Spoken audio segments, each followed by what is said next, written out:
You have found what lights you up.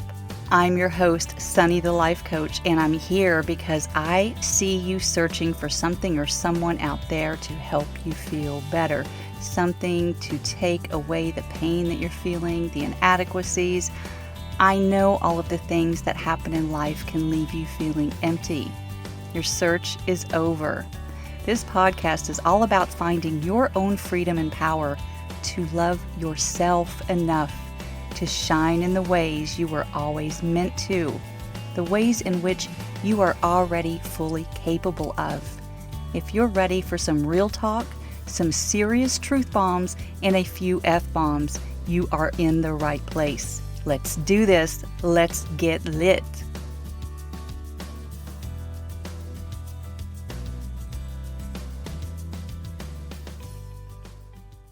Hey there and welcome. Thank you so much for being here with me today, whenever or wherever you are. It will be a short and sweet episode this week for a couple of reasons. First, I'm going to try to keep my solo episodes to about 15 or 20 minutes tops, which already I am not that far from. But I want to be able to give you, the listener, some actual meat within that time frame. There is that. I'm not going to try to set a timer or anything like that. I truly do believe, and let me tell you, our beliefs are a motherfucker. Let me tell you that I have generally and genuinely tried to not fill or drag episodes intentionally. What I'm saying is that I'm going to begin approaching saying what I have to say with greater intention and awareness. I get that your time is so very valuable. This is why I always start each episode with thank you for spending that time with me. I get that not everyone loves long form podcast episodes like I do. If I'm going on an hour walk, I love to just have the option to listen to one voice or an interview, so a couple of voices, for that hour without having to stop and switch. That's me. That might not be you. And whatevs. If the timing works for you, wonderful. I know that personally, if there is a really good discussion happening, be it solo or otherwise, and I don't have the time to get through it during my walk or my drive or whatever, it will be the first thing that I come back to and finish without question. I just want to offer you that as an option. The second thing that I want to share is that I am working through a new program with a new support team of other coaches who are flipping amazing. I have this new program that I'm a part of that is kicking me square in the ass. I will definitely be sharing more about the transformation and growth that is happening as a result of this work. That is key. If you don't know that I am doing the puke-worthy things behind the scenes, puke-worthy, I don't know, that's a phrase I just made up, then how do you know that I can help you do the same? Whatever that might be for you, whatever that might look like for you. Sometimes that looks like just having an uncomfortable conversation. And listen, I'm being stretched way beyond what is comfortable right now. I am getting my ass kicked from the cheap seats. I am not even fully in the arena yet. I just keep observing and chiming in when I sense that it's absolutely necessary, and I am being both called out and called in, and it feels so uncomfortable, yet so very right.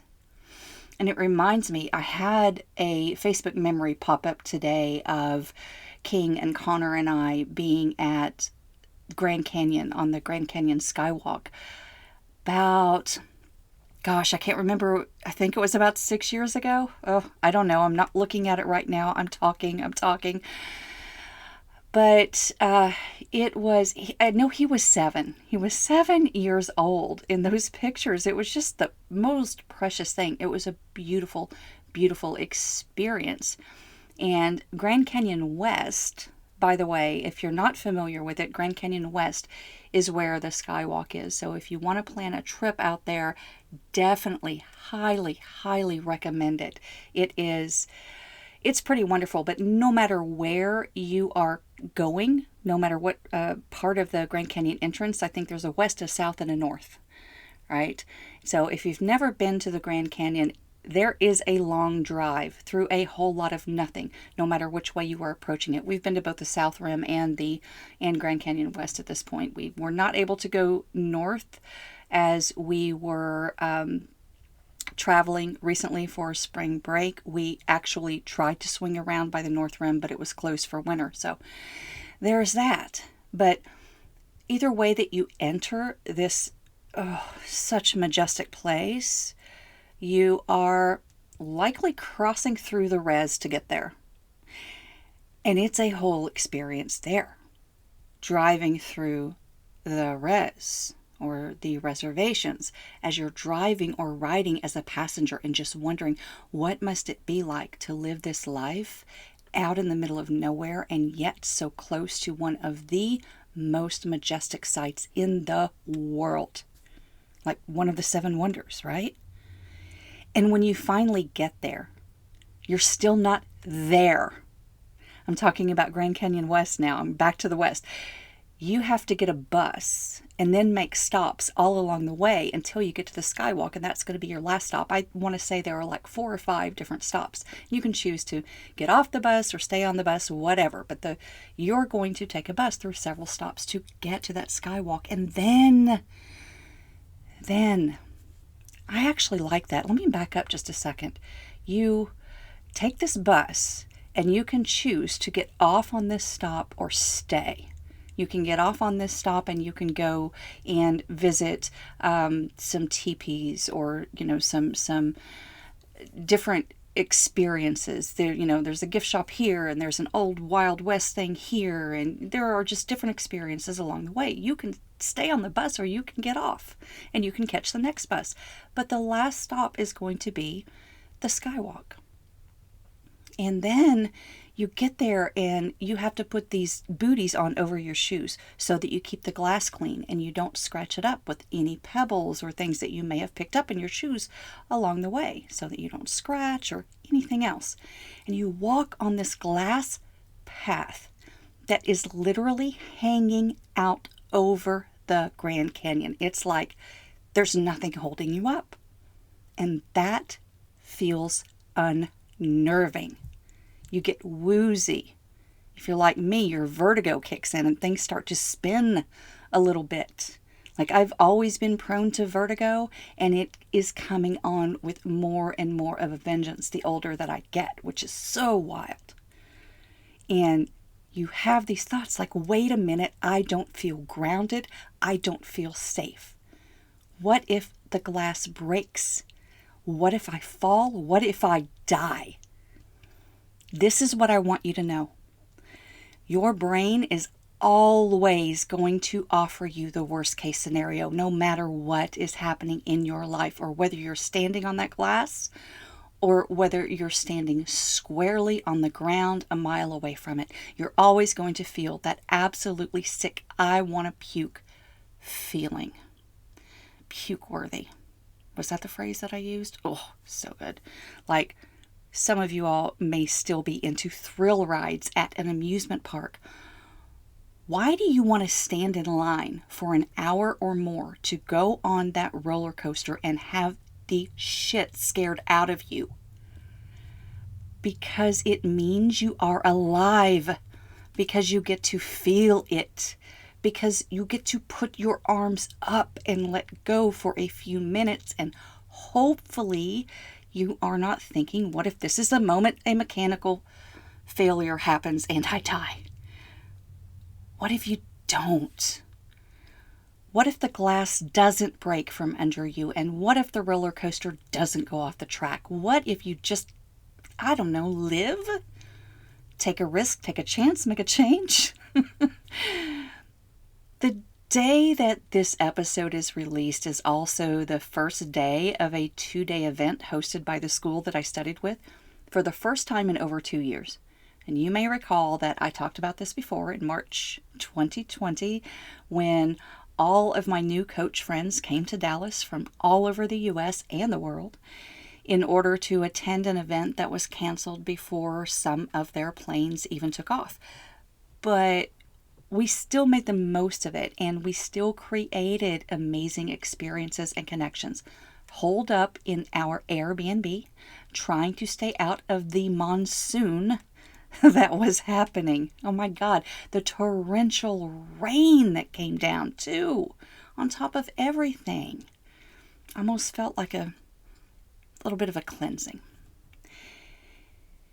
And it wasn't right away that this happened, but I came out of that experience with a deeper, more meaningful experience of relationships that any of us had ever created over Zoom or all of the other apps that we had used in the year leading up to that moment. And it was also the beginning of my working to unravel all of the tangles that had been created through that experience. And some of those questions I had to ask myself included, is this really what I want to continue to align with? Is this really the experience that I want to have?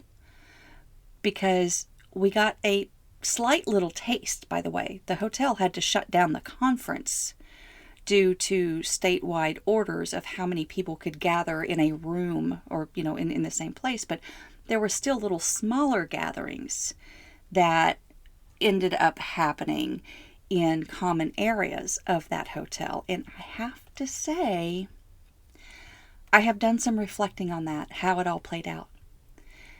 I saw a few celebrities in the coaching world in that moment, just kind of sitting in those common areas, just in little small groups. And then I envisioned, well, what would it be like being packed into a conference room like sardines? And would I really have enjoyed that experience as much as I enjoyed the one that I ended up having, with 8 of us spread out, sharing a home for 2 nights and getting really real with each other? And I have regrets that I even signed up for that coaching program. I do. I truly do. Because I couldn't see immediately how very out of alignment that it is for my spirit. Now that I do see that, I have all of the regrets, yet none of the regrets. And that's how we need to start seeing this life. It's all just a game that we are playing or a dance that we are dancing. We have to move around. We can't just stand still. We can't just pick that one part of our life that we are happy with how it turned out and make that the standard by which we hold up ourselves and others as to what success looks like. We have to keep moving and changing and growing and transforming. And that is fucking painful. It hurts. It hurts to grow. It hurts because not only are you not the same person that you were when you started the journey, you come to realize that no one else is either. Everyone else around you is also either growing or morphing or changing in their own way, on their own time, and hopefully on their own terms. And so your relationships evolve. Because we are not all the same, some of us are going to outgrow others. Some of us are going to watch others just go leaps and bounds above what we ourselves may be capable of. And that brings with it all kinds of realization and a whole lot of reckoning. So what I'm sharing with you here today is not only my full awareness of that phenomenon, but also sharing that on my own path, my journey, my personal realization is that I need to tighten up the topics around which I speak here. I can no longer pretend to be all things to all people, but I need to recognize where my gifts lie. And that is around relationships.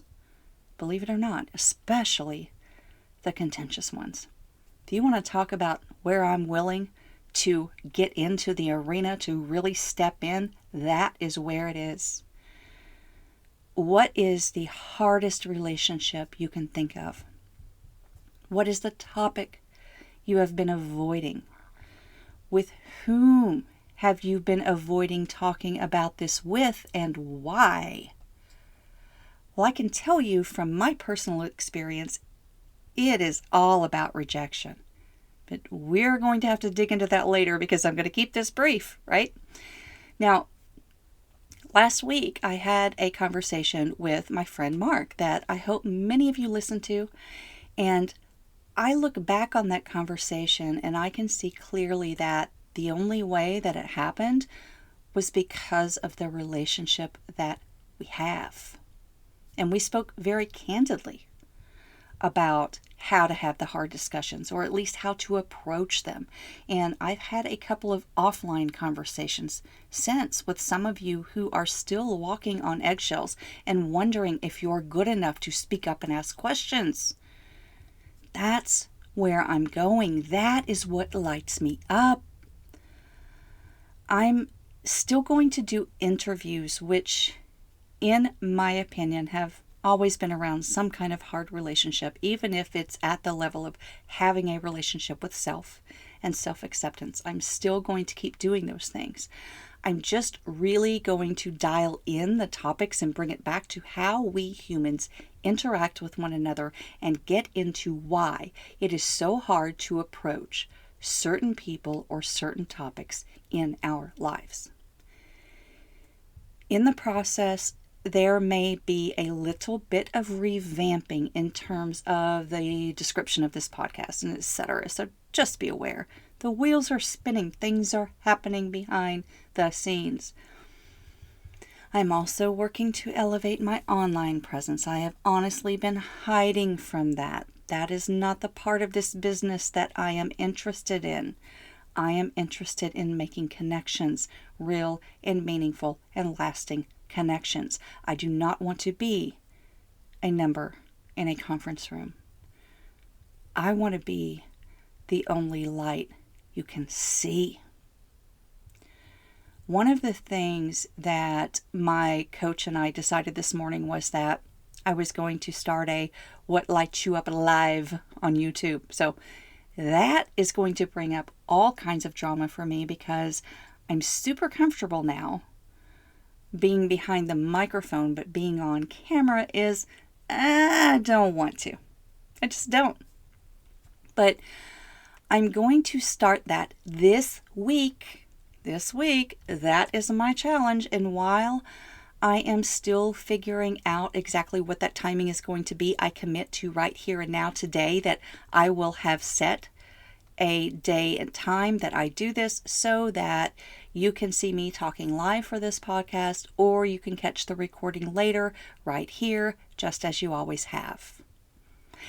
And here's another thing. I don't actually have one coach, you all. I have a whole damn team at this point.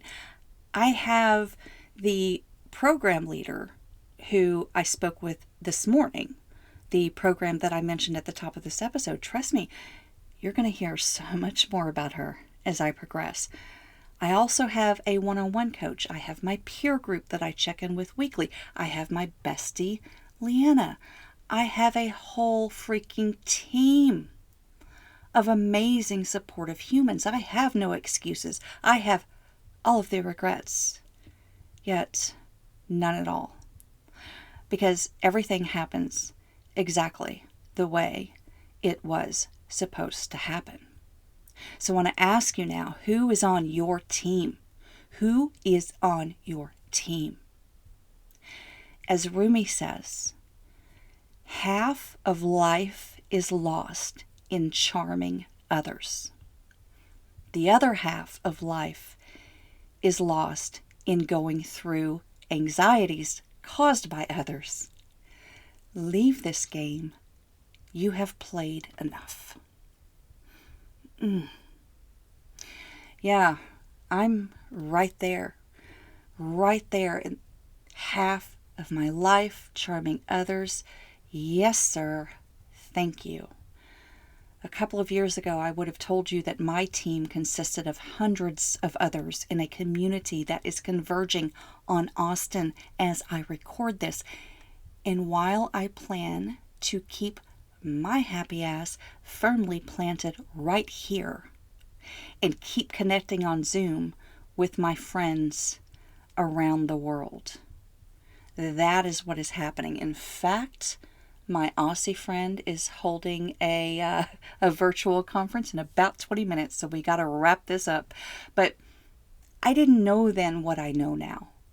I didn't know that part of me that didn't need any of that. What I needed was not necessarily to be accepted just as I am, but to be challenged to stretch and grow beyond what is comfortable and what feels safe. I didn't know that what I really needed was to take another walk on the glass over that canyon, even if it is just the imagery of it, just to recall what it feels like to trust the engineers that built that thing know what the fuck they were doing and that I will not die. Well, I want to assure you that I do know. I do know what the fuck I am doing when it comes to coaching you. And you will not die by reaching out and setting up a time for us to chat about the stickiest, ickiest relationship you have going on in your life today. This next part of my journey is going to be so very challenging for me personally. And I would be honored to have you walk with me. You can DM me on Instagram at sunnythelifecoach or email me. I will drop that in show notes. Thank you so much again for showing up today. You are so very amazing, and I cannot wait to see you leave those regrets in the rearview mirror to light up and shine on.